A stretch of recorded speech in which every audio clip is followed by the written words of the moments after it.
Hello बच्चों, आइए इस प्रश्न को देखते हैं। प्रश्न में हमसे पूछा गया है, कार्बन के एकल बंध कोमा द्विबंध एवं त्रिबंध में बंध लंबाई का सही क्रम है और कार्बन से संबंधित हमें यहाँ पर एकल बंध, द्विबंध और त्रिबंध के संबंध में चार भिन्न भिन्न विकल्प दिए गए हैं। सबसे पहले हम बात करते हैं प्रश्न की मुख्य अवधारणा के विषय में। मुख्य अवधारणा,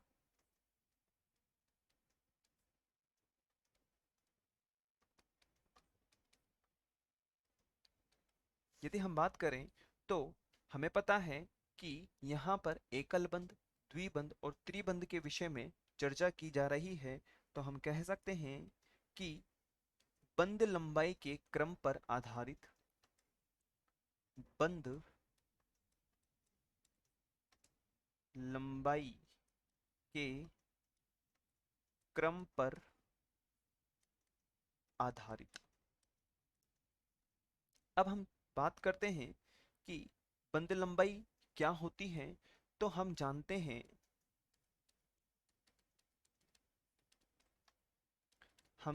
हैं कि त्रिबंध की लंबाई, या हम हम बोल सकते हैं कि जो त्रिबंध होते हैं वह सबसे कम की त्रिबंध सबसे कम, और यदि हम बात करें उससे अधिक, उससे अधिक द्विबंध और सबसे अधिक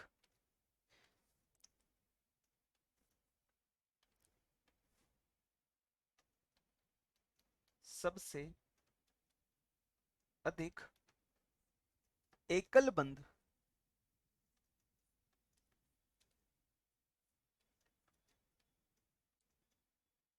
एकल बंध की लंबाई होती है।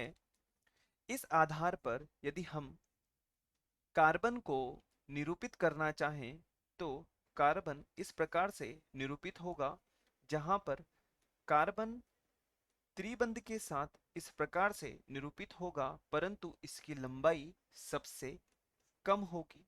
और यदि हम कार्बन को कार्बन के साथ द्विबंध से विन्यासित करना चाहें तो यह उससे थोड़ा सा अधिक लंबा होगा।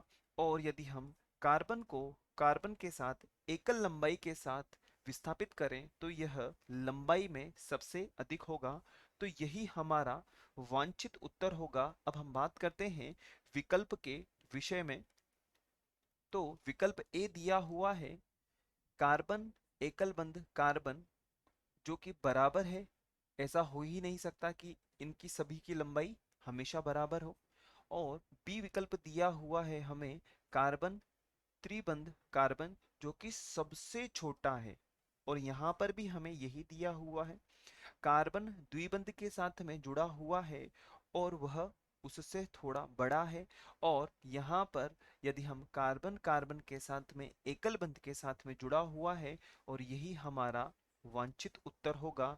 अतः विकल्प बी हमारा उत्तर होगा। आशा है आप इसे अच्छी तरह समझ गए होंगे। धन्यवाद।